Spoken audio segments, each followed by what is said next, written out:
to go over the test review for the moles and mole conversion test.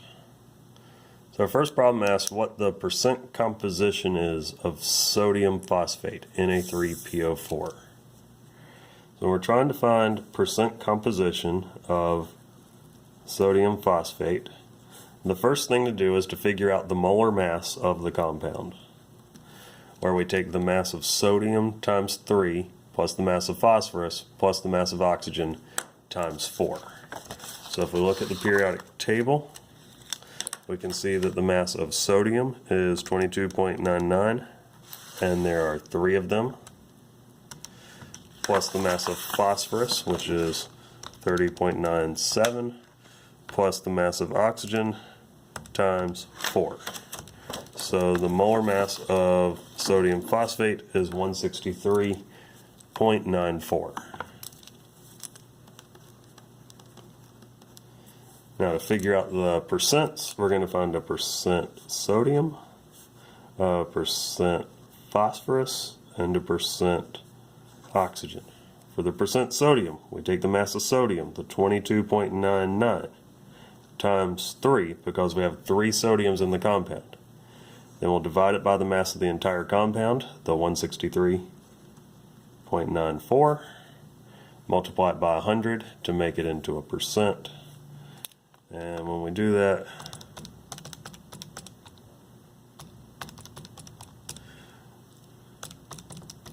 we get 42.07% sodium. For phosphorus, since we only have one phosphorus, we take the mass of phosphorus, the 30.97, divided by the mass of the entire thing, 163.94, times 100.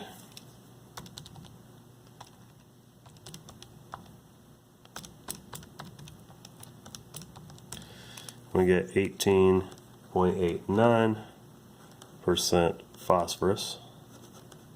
And for our percent oxygen, we take the mass of oxygen, which is 16, times 4, since there's 4 oxygens in there, divided by the mass of the whole thing, the 163.94, times 100.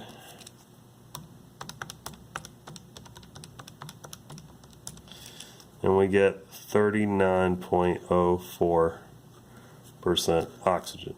So this is the answer to the problem. You'll also notice that all 3 of these percents will add up to a total of 100%. Problem number 2 is a little bit different. It says vinegar is 40% carbon, 6.6% hydrogen, and 53.4% oxygen by mass. What is the empirical formula? So the first thing we're going to do is we're going to assume or pretend that we have 100 grams of this compound. And if we do that, then what we actually have is 40 grams of carbon, 6.6 grams of hydrogen, and 53.4 grams of oxygen.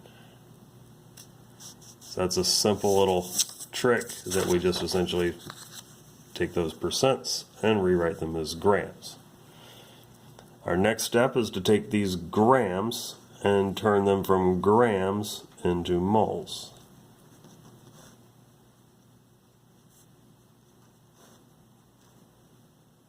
So grams goes to the bottom, moles on top. For each of these, 1 mole equals the mass of the compound on the periodic table. So for carbon, it's the 12.01.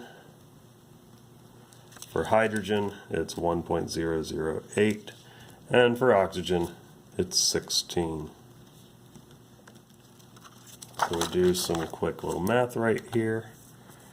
We take 40 times 1 over 12.01. We get 3.33. We do 6.6 over 1.08. 6.55. And 53.4 over times 1 over 16, 3.33.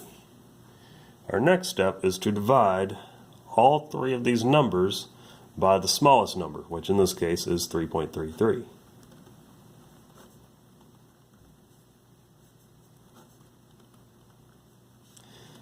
And when we do this, this comes out to be 1, that comes out to be 1, and 6.55 over 3.33 It's 1.966, that's close enough, we'll call that 2.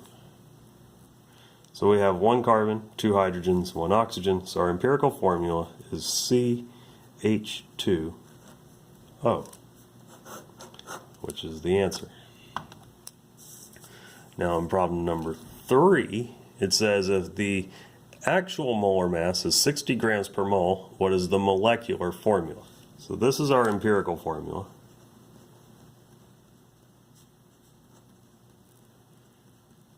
Now to find the molecular formula, we need to figure out what the mass of CH2O is. So to do that, the molar mass is equal to the mass of carbon plus the mass of hydrogen times 2 plus the mass of oxygen.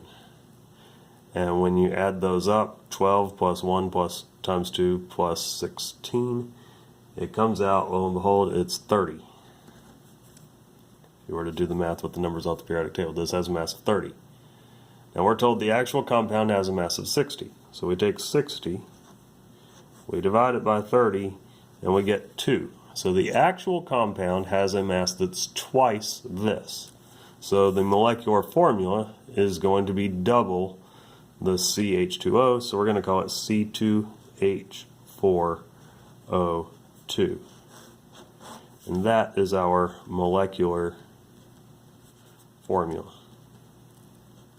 In other words, this is the actual chemical formula of vinegar. This is just the simplest ratio, the CH2O, our empirical formula. Problem number 4 is essentially asking us to do the exact same type of process we just did in problems 2 and 3 combined. So if we have a white powder that's 43.64% phosphorus, 56.36% oxygen, we're going to take those percents and write them as grams. And 56.36 grams of oxygen. And we're going to take those grams and turn them into moles.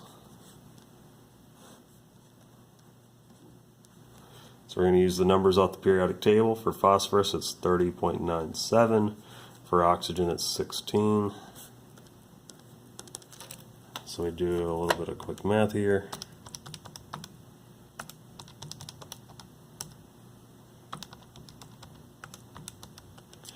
This comes out to be 1.41. This comes out to be 3.52.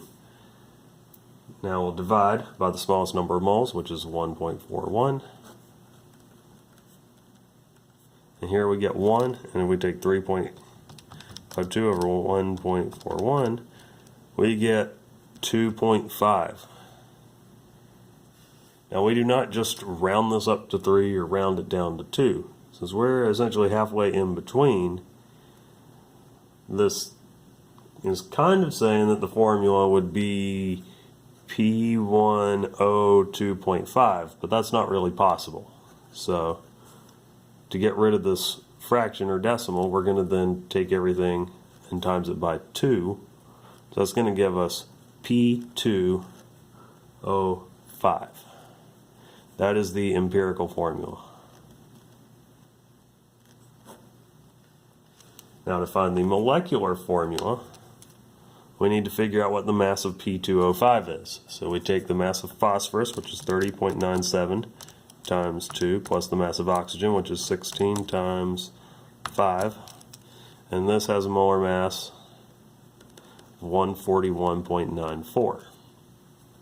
Now in the problem it says the compound has a molar mass of 283.88. Well, if we take 283.88 and we divide it by 141.94, we get 2. So our molecular formula is twice that, P4O10. That is our molecular formula.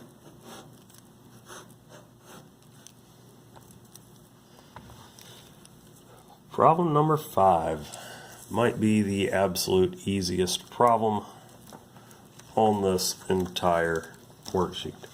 It is asking what is the molar mass of Ca5PO43F. So to figure that out, we just take the mass of calcium, which is 40.08 times 5, plus the mass of phosphorus, 30.97 times 3, plus the mass of oxygen, 16, times, we have 12 oxygens in there, plus the mass of fluorine, which is 19. And if we add all that up on our calculator,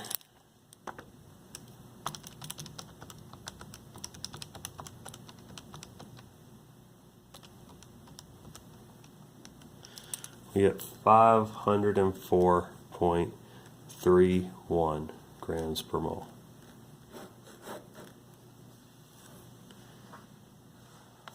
All right. Then we kind of change gears here and we move into some mole conversion problems. So we move on to problem number 6.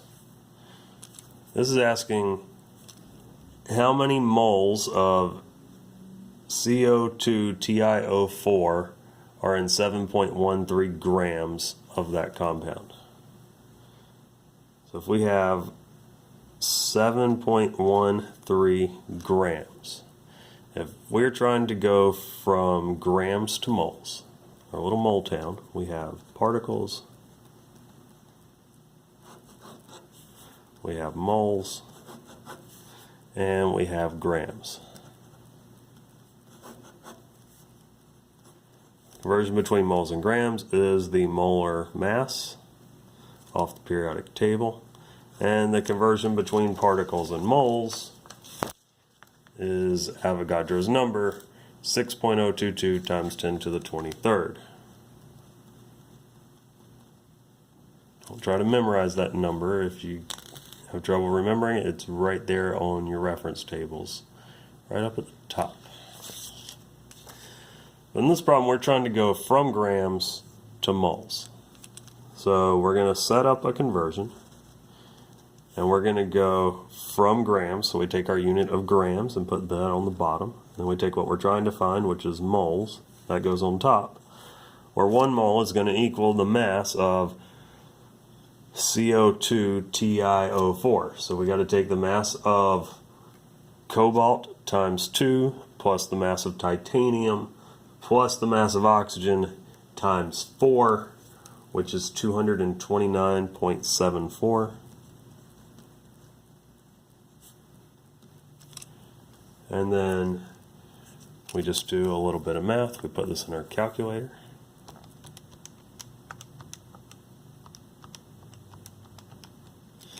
And we get 0.031 moles of CO2TiO4. In problem number 7. Number 7, this is asking how many molecules are in 3.2 grams of nitrogen trifluoride. So here we're starting with grams, and it's asking us for molecules, which is a type of particle. So in this problem, we're going to have to go from grams to moles, and then from moles, we can go to particles. So in our first step, we're going to go from grams to moles, and then in our second step, we're going to go from moles to molecules. In the first step, 1 mole of NF3 equals the mass of nitrogen plus the mass of fluorine times 3, which that's going to be 70.98. And then the conversion between moles and molecules is that 1 mole is 6.022 times 10 to the 23rd molecules, because that's always the number of particles in a mole.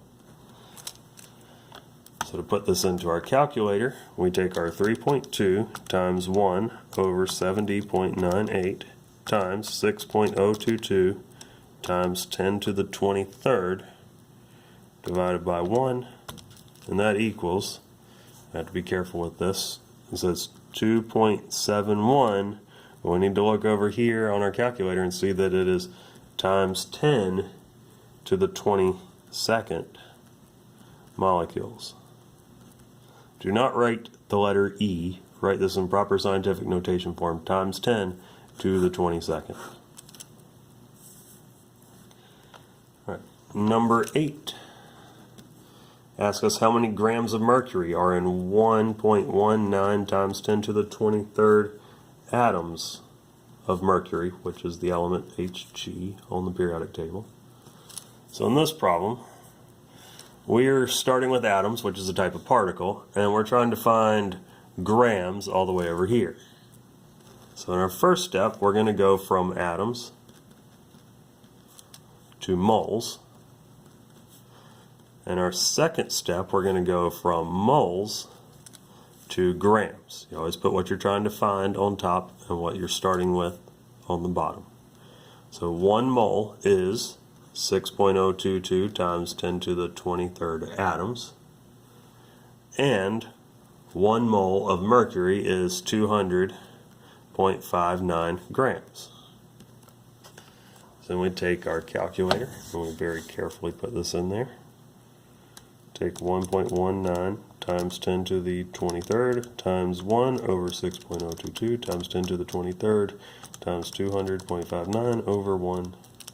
And that equals 39.64 grams.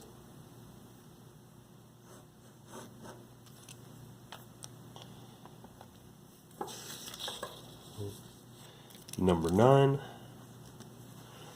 works very similar to this, except that we're starting with a compound instead of just an element. But 1.13 times 10 to the 23rd molecules of CO2. We're going to go from molecules to moles, and then we're going to go from moles to grams, because it wants to know mass in grams. I have to go all the way through. Where 1 mole is 6.022 times 10 to the 23rd molecules, and 1 mole is the mass of carbon dioxide. We take 1 carbon plus 2 oxygens, and that's going to be 44.01 grams. And so put this in our calculator.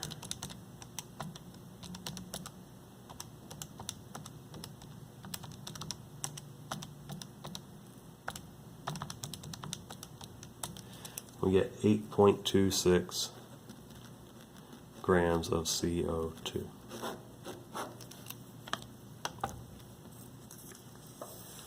Problem number 10.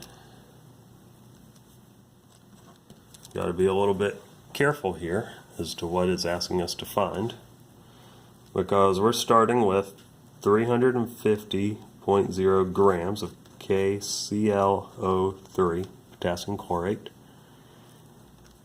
and it's asking us how many moles. So here we're just going from grams to moles. We do not keep going all the way over to molecules. We're going to stop when we get to moles.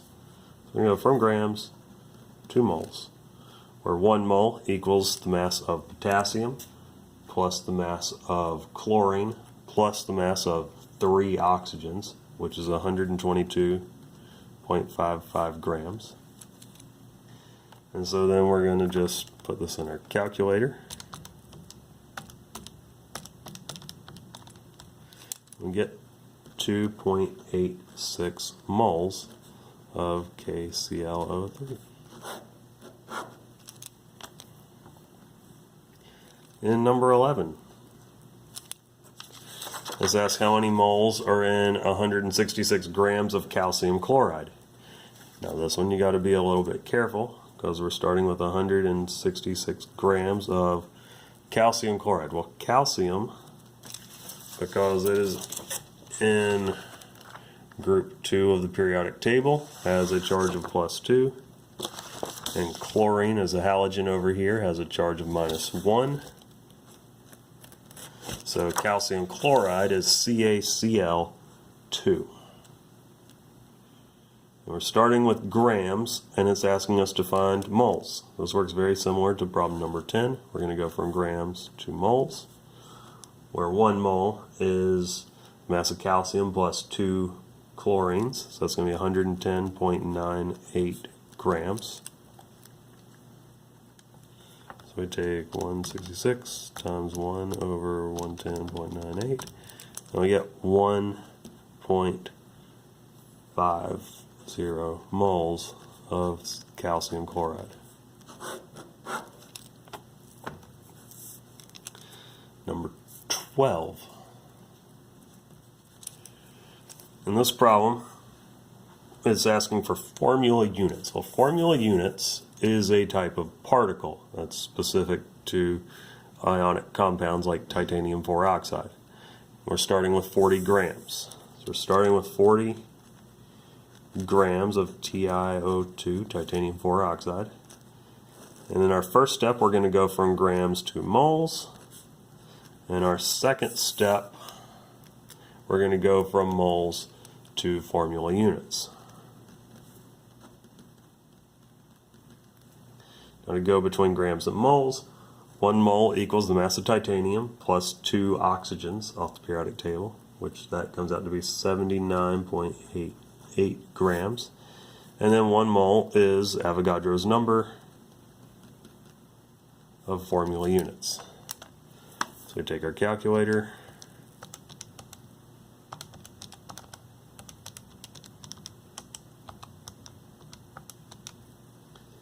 and we get 3.02 times 10 to the 23rd formula units.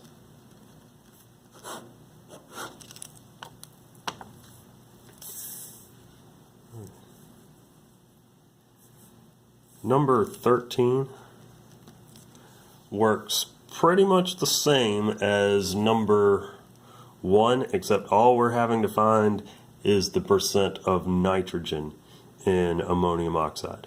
So the first thing to do is you find the molar mass of the entire compound by taking the mass of nitrogen times 2 plus hydrogen times 8 plus oxygen. And so the molar mass is 52.08. Now to find the percent nitrogen, you take the mass of nitrogen, which is 14.01, times 2, divided by the 52.08, multiply that by 100, and we're going to get that this is 53.8% nitrogen.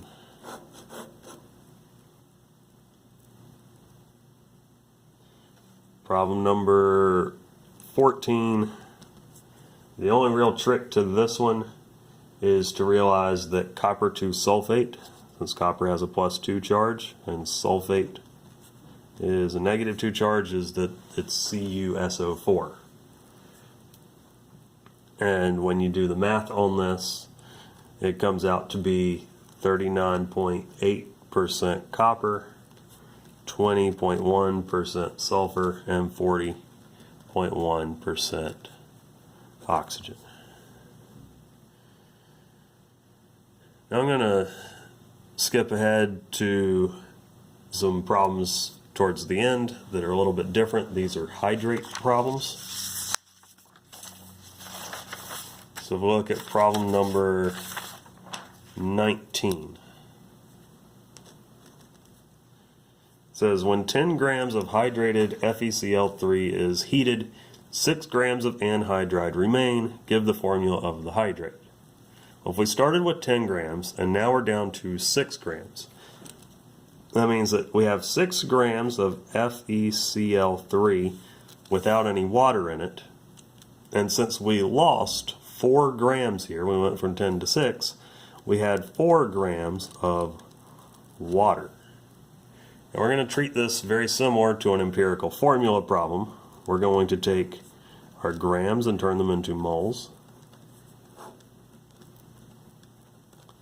So we need to figure out what the mass is of FeCl3. So we take the mass of iron plus the mass of chlorine times 3, which is 162.2 grams in a mole. And for water, it's mass of hydrogen times 2 plus the mass of oxygen, which is 18.02 grams. And we multiply these out. 6 times 1 over 162.2 is 0.037 moles. And this is 0.22 moles.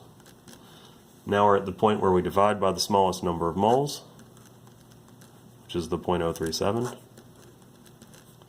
And this comes out to be 1. And if we take 0.22 divided by 0.037, we get 5.94594, which is close enough to, that's approximately 6.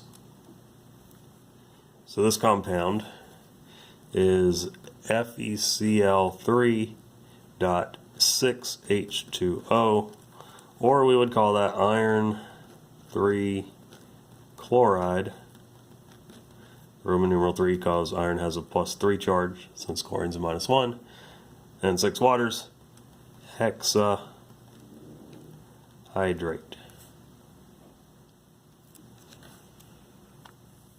And then the last one, problem number 20. When 25 grams of hydrated nickel 2 chloride is heated, 11.37 grams of water are released. Name the hydrate. So we're going to have some grams of NiCl2 and some grams of water. Now, if 11.37 grams of water are released, and we started with 25 grams of the compound, that means that we're left with 13.63 grams of anhydrous nickel 2 chloride. Now, just like before, we're going to turn these grams into moles. Water still has a mass of 18.02, and nickel 2 chloride, 1 nickel plus 2 chlorines, is 129.59 grams. So we multiply this out.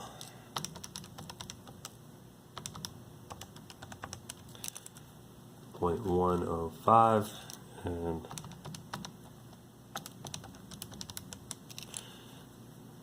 .631. So we divide everything by the smallest number, which is 0.105.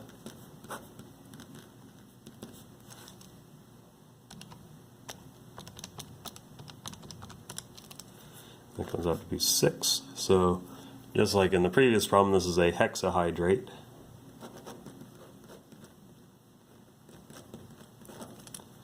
So nickel 2 chloride, hexahydrate.